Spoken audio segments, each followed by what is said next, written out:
Umani ng iba't ibang reaksyon ang binanggit ni Quezon City 4th District Representative Bong Suntay sa pagdinig kung may batayan ng impeachment complaint laban kay Vice President Sara Duterte. Nakita ko si Ann Curtis, ang ganda-ganda pala niya.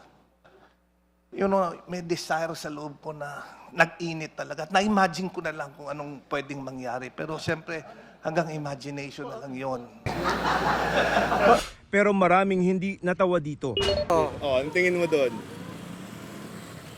Pagnanasa. Tama ba yun? Hindi dapat kasi mali yun eh. Nakaka-open siya.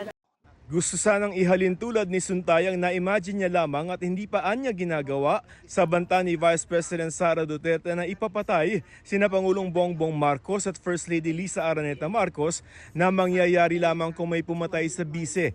Iba rin umano ang na-imagine niya. May desire na nag-init. Ang ang interpretasyon ko doon, nakita ko yung crush ko. At ang imagination, na-imagine ko na nililigawan ko siya at naging girlfriend ko siya. Hindi naman malicious. Pero para sa isang propesor na nagtuturo ng gender studies, may pananalitang may nakatahing interpretasyon sa ating kultura na mahirap itanggi. We share the same cultural meaning of what those words mean, 'di ba? Yung init, 'di ba?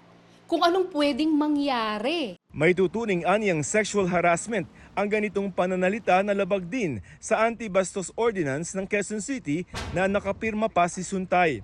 Ano nga ba ang mga dapat hindi kinukonsinti na pananalita, pananaw o ugali sa mga kababaihan? Ako, as a young woman, gusto ko rin po in a way na when I go out, people would treat me equally as a person. Hindi na dahil babae ako, hindi dahil lalaki siya, hindi dahil bata siya or matanda siya. Actually, kahit sinong tao, hindi natin pinag-uusapan as a commodity and as a, diba, sobrang objectified yung dating.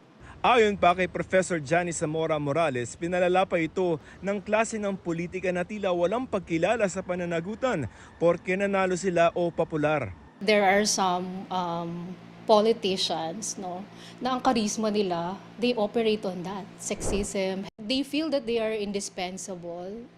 Merong impunity sa ganitong klase ng mga remarks.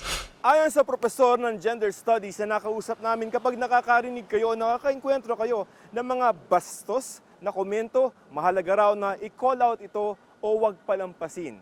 Dahil ang inyong pinapalampas ay inyong sinasang-ayunan. So kung hindi mo siya i-call out, then definitely mag-proliferate pa rin yung ganitong klase ng pagtingin.